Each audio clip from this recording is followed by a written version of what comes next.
Yo, what's up? This is Caliver, Simplified the Hassle Side. At mga tol, meron tayong 3 designs, 6 pairs of total na SB Dunk. So first pair natin mga brother, this is Nike SB Day of Death mga tol. Yan, sobrang panalo niya. Sobrang angas niya itong pairs na ito mga tol. Okay, sobrang angas niya.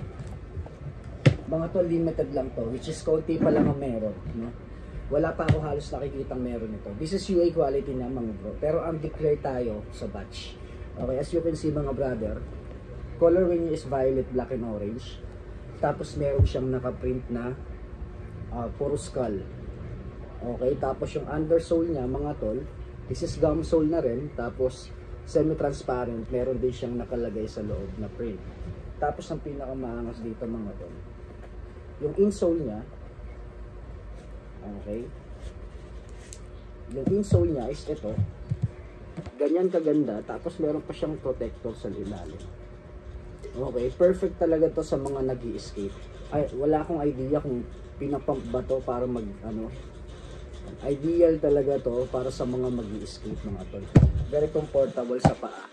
Okay, price nito mga boss for only 2,000 pesos. This is free shipping na po nationwide. Ulitin ko, 2,000 pesos. Free shipping nationwide through Flash Express po. By Calivers.